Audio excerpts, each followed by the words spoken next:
back to the house. Appreciate you tuning in for another episode. Boy, do we have lots of interesting and rabble-rousing topics to get into today.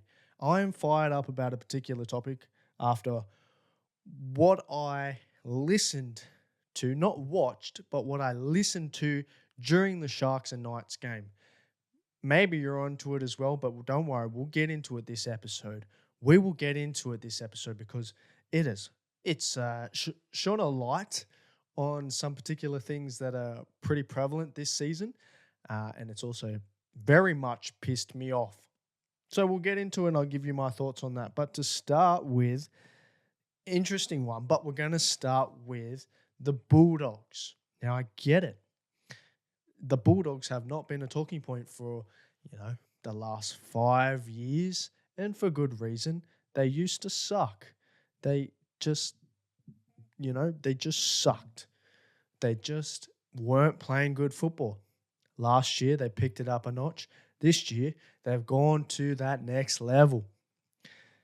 I believe after 7 rounds, the Bulldogs will be the minor premiers.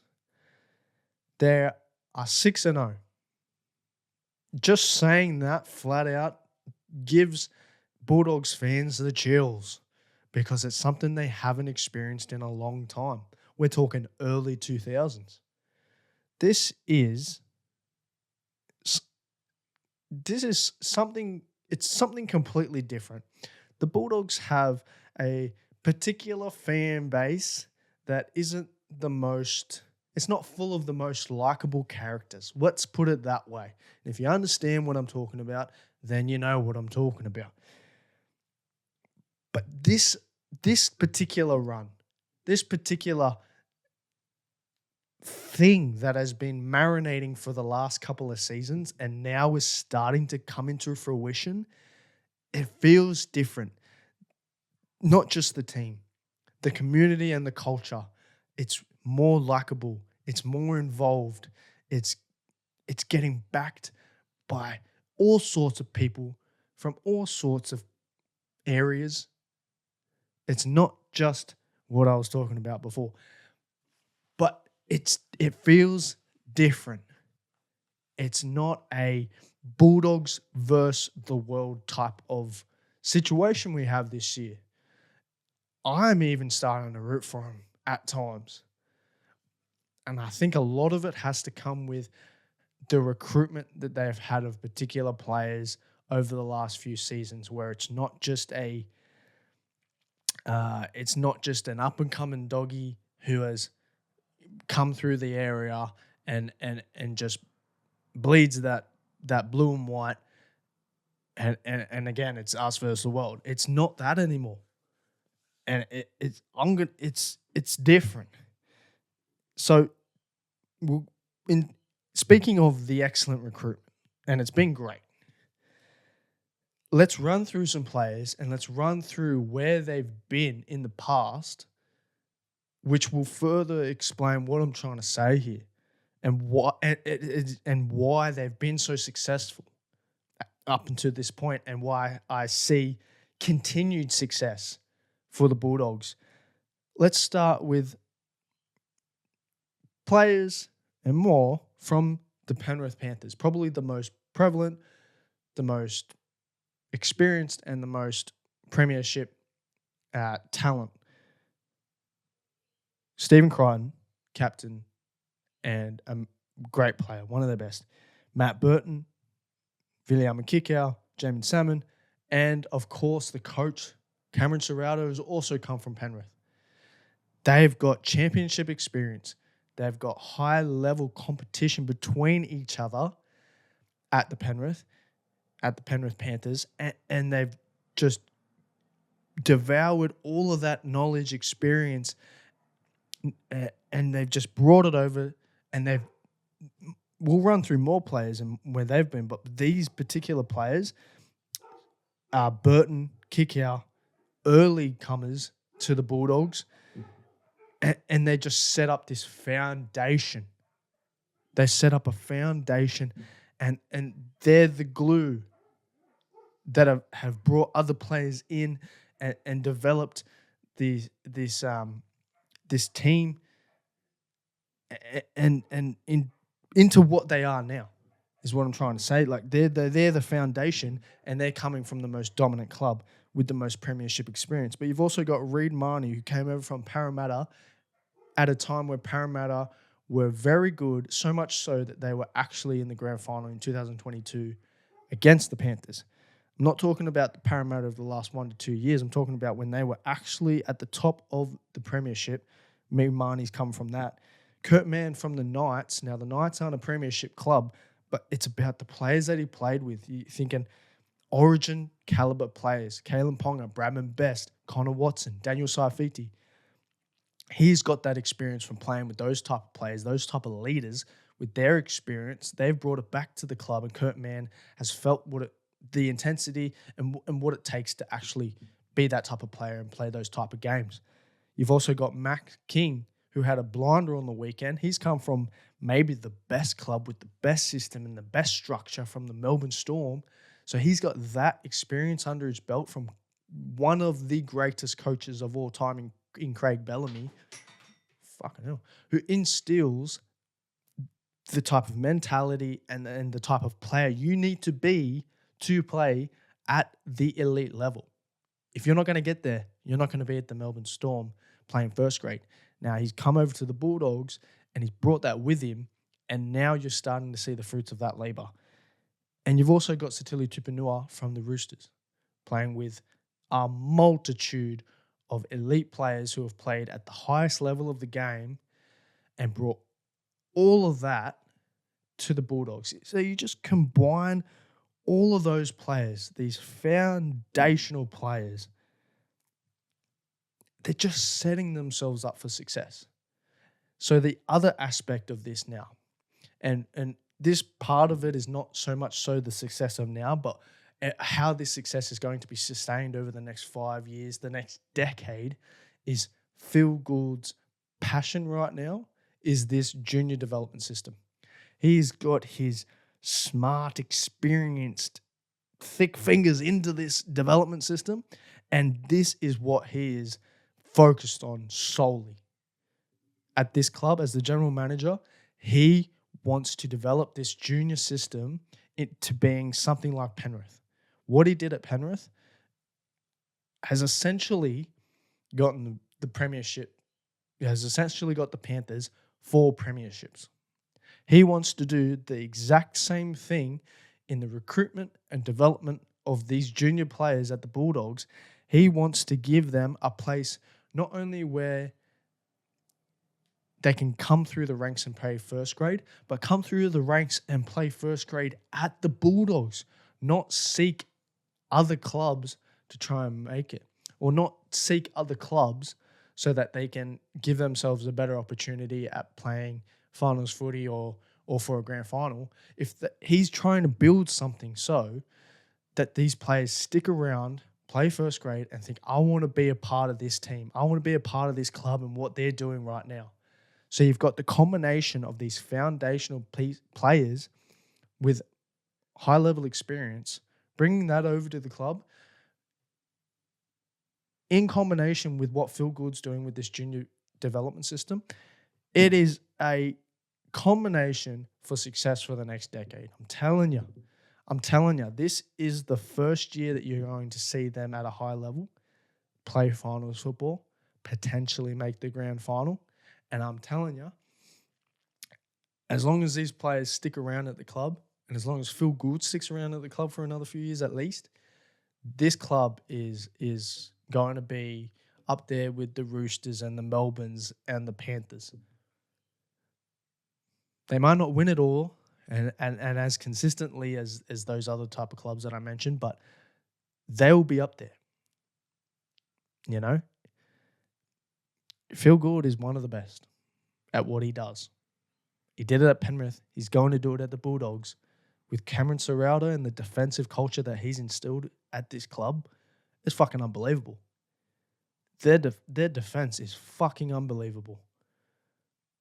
2 games in a row, they've held an opponent to nil is is, it's not unheard of because it happens, but it is it's an impressive feat nonetheless. It is an impressive feat. Like, the Rabbitohs are no slouch. They've got Latrell, they've got Cody Walker, they've got Jack Whiten. They've got a multitude of players who can break a game over at any point. They've got Jai Groves been playing great football. And for them to not put any points on the board, that's fucking impressive. In a big hit out on Good Friday, that's fucking impressive. And I haven't been the biggest Doggy supporter in the past. Never really wanted to see them succeed. Never really cared whether they won or not. But this year, I find myself, going, fuck, I'm on board to see how far they can take this thing. I'm on board. Let's see how far they can go. I'm backing them to win the minor premiership. Now, I don't know if they can beat Melbourne. I don't know if they can meet, whoever else is going to put their hand up at the end of the year. But, fuck, I think they can go pretty damn good regular season with this type of defense. Keep players healthy, and I can see them winning the minor premiership pretty easy in my mind. So let's see what the Bulldogs can do, because I'm here for it. I'm here for it. All right, I'm here for it. All right, reports. Now, this one's not super, super current, but last week came out that reports of Joseph Manu coming back to the NRL. Isn't that interesting? The reports he wants a release from his rugby contract and is eyeing a return to either Australia or New Zealand or back to the NRL or both. The report was if he was to come back to the NRL, it was going to be either the Roosters or potentially the Warriors. If the Roosters couldn't afford him, if they felt like they were pretty set in the centres, which they fucking are. Robert Toya. They've also got Billy Smith as their backup centre with Toya and Nawani Tawase. I wouldn't be surprised if the Roosters said, look, we love you, Joseph, but you chose to leave. We've filled your position with quality players. If you want to come back and maybe play wing, maybe play some reserve grade, that's fine with us. But that's not something I can see Joseph Manu wanting to do, and rightfully so. He's one of the best centres in the game at his peak. But imagine that Warriors backline. Imagine that Warriors back five if Joseph Manu was to go there. You'd have, if they kept it this way, you'd have Tane Tuapiki at fullback. No, you'd have Chance at they've got so many fullbacks in their fucking back five. They'd have Chance at fullback, even though I say put Roger there. He's best at fullback. But then, Warriors do their thing. They see him every day at training. They might know more than me, potentially. They'd have Chance at fullback, Tane and Roger on the wings, and their choice of Rocco Berry or Pompey on the other centre, and then you'd have Joseph Manu in the other centre. Like, fuck, imagine that. Imagine that back five. And, Dallin somewhere, he slots in somewhere when he's back and healthy. Like, whew, that's five. What are you supposed to do with that as a defending team? They're coming out of their half. They're making 10 meters each every single time. Every time they make a hit up. So if he was to do that, and if reports like this have some sort of truth to them, that would be great for the game, be great for Joseph, being his homeland, with that team, with those type of players. Warriors are no slouch. They can still make finals easily. But if you're thinking, like, why Manu, why this? Oh, obviously, like, it didn't work out. He's chasing money. He wants to go play rugby because he loves rugby as well as a kid. But, he achieved everything at league. It could be any of those. It could be any or all of those factors that chose him to leave. But when you go play rugby in Japan, it's in Japan, right? Someone check that. It's in Japan, right? You're going to a foreign country that doesn't speak English, away from your friends, away from your family, away from what you've known for so long, to a completely different culture. Like, it makes sense. He also has to pick up the game again. Obviously, he knows how to play rugby union, but he hasn't played rugby union at a high level for a long time.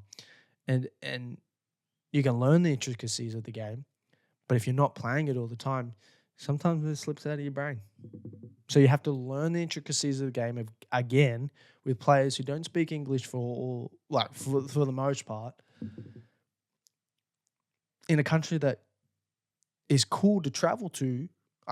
I would love to go to Japan, but to live there and try and build connections with players from a completely different culture, it can work, absolutely, but it's fucking difficult.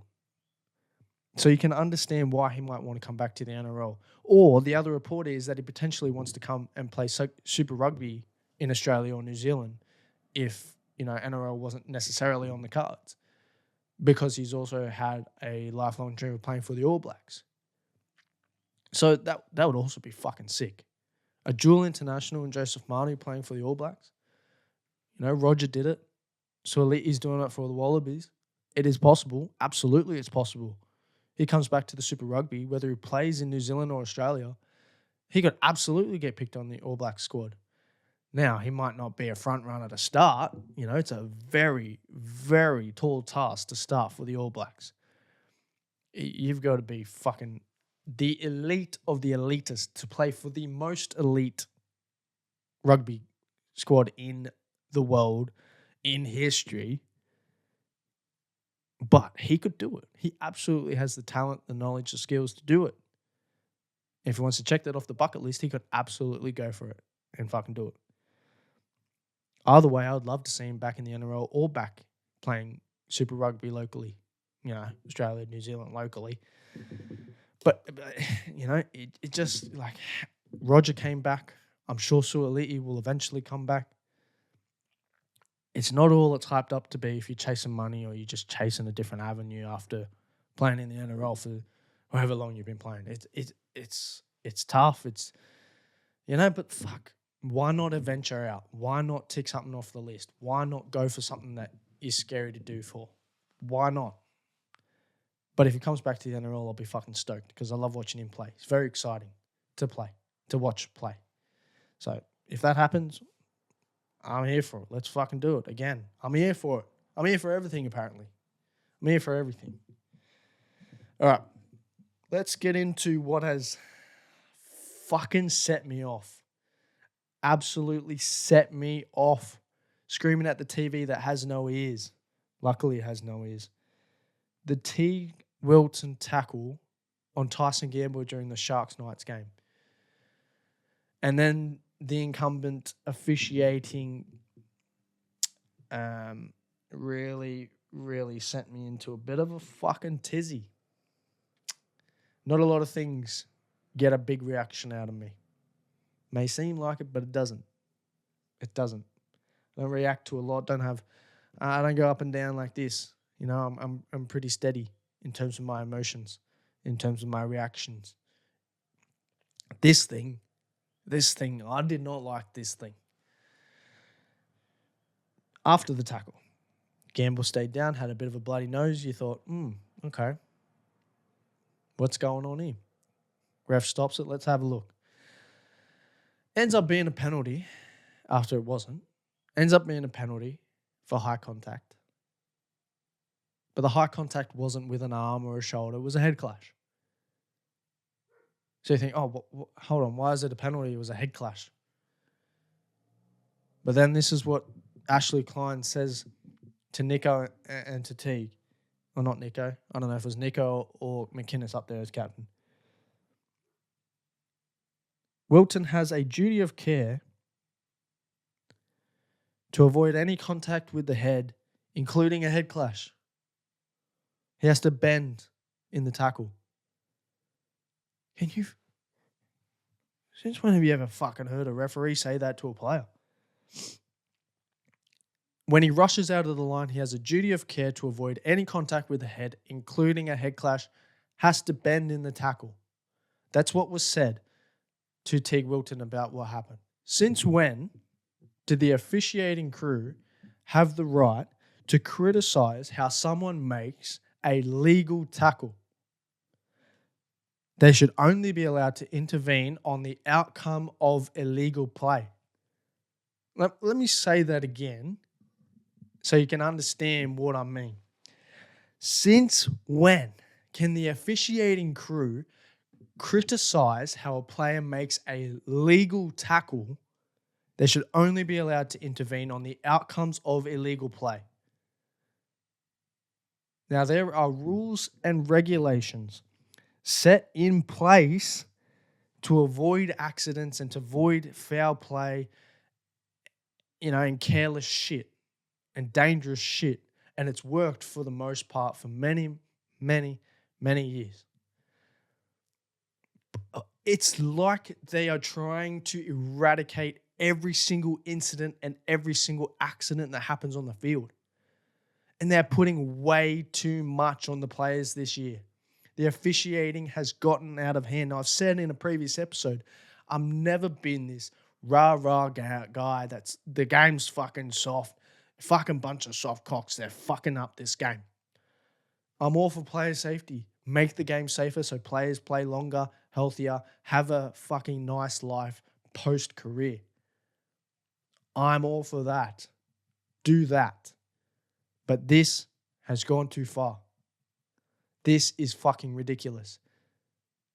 Accidents happen on the field. If it's careless, if it's dangerous, if it's fucking because someone's super fatigued and just, fuck, I just stick the arm out. Yeah. Fucking penalty on report. Maybe a suspension. If it's careless, if it's dangerous, all that shit's warranted. Teague Wilton put the pressure on Gamble. It was last tackle. He put the pressure on. He made a ball and all tackle wrapped around his body, tackled him. That's it. Night sets over. There should be a reward for that. And the reward is, okay, the pressure's relieved off the Sharks. They get the possession now. They can work it out of their half and put it down the other side of the field so that Knights don't have this type of field position. That's the reward for making a type of tackle like that. But no.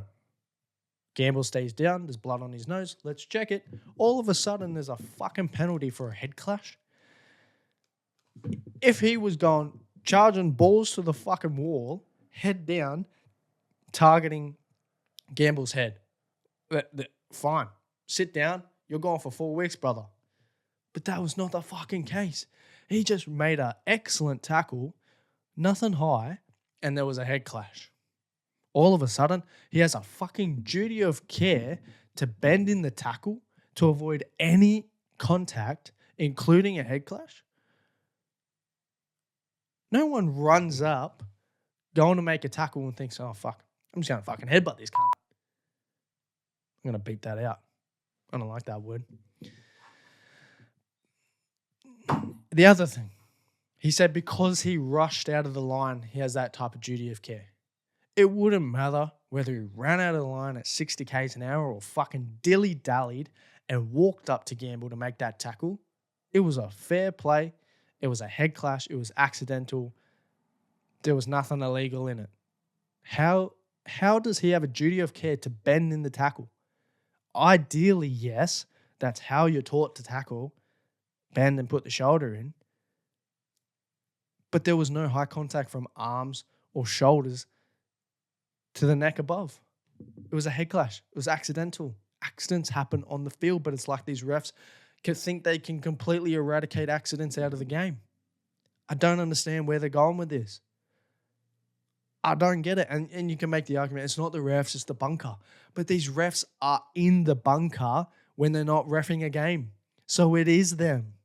They are seeing all the rules. They are getting told how to officiate. They are doing that type of officiating. I don't understand where they can go. Accidents fucking happen. He can't remove his head so that it doesn't clash with another player. He made a good fucking tackle. Accidents happen.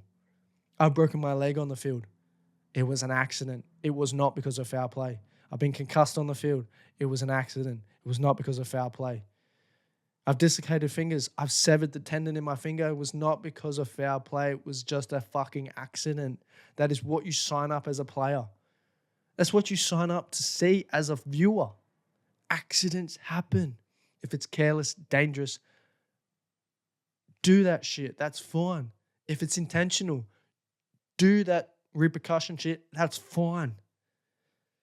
If there is no intent, if it's not careless, if it's not reckless, and something happens like that, a head clash, even if he has a duty of care to the other player, like what if Wilton came off second best? What if Wilton was the one who was down for a little while and had a bloody nose? Would you then say that Gamble has a duty of care to avoid all contact, head contact with the defender, including a head clash? What's next? You tackle a player around the legs, he gets a cork in the thigh, and all of a sudden the referee gives a penalty because he has a duty of care to not injure the player at all? That's where this seems to go. Like, you're not going to be able to make a tackle without injuring a player, and it's a penalty. A player gets a dead leg. Oh, you have a duty of care to avoid any contact with the attacker. That's where it seems to go. Like you get penalised for every single tackle because you have a duty of care to not make contact with the player. I don't understand, and I don't know where they're going with this type of officiating. You've got this moderate force, low force. Things slip up off the chest and into the chin, and that's a penalty. A finger touches the cheek, that's a penalty. I don't know. We just have to see how this plays out, and hopefully nothing comes of it post-weekend with Teague Wilton after this, because he was on report. But I don't get it, bro. I don't get it. We'll see.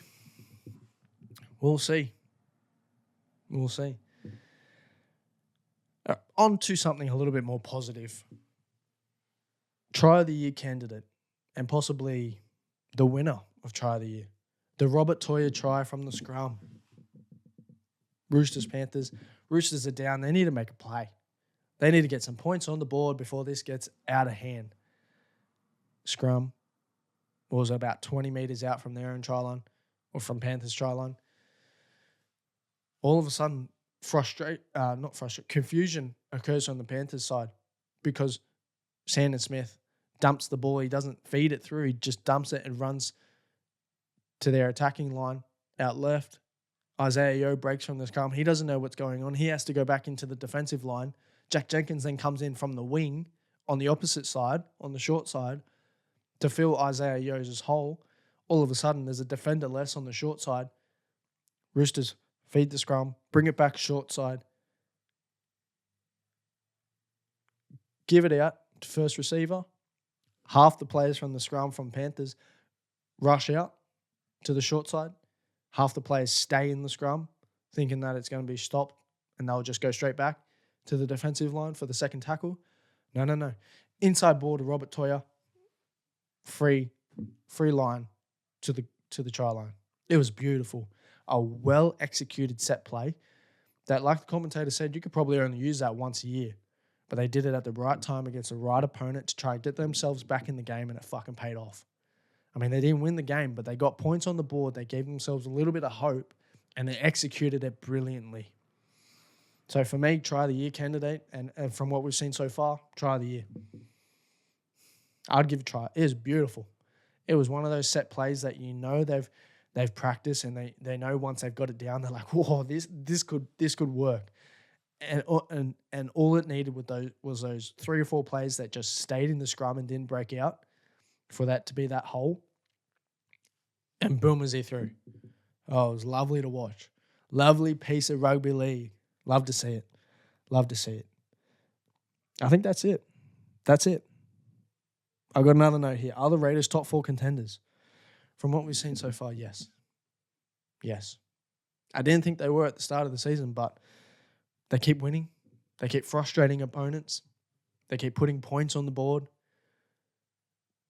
from all manners, set plays, breaks downfield, scoring off kicks. Yeah. Top 4 contenders. I think so. With Melbourne losing to the Dolphins, so you don't know what they're like. Panthers, they might not keep winning to make themselves back into the top 4.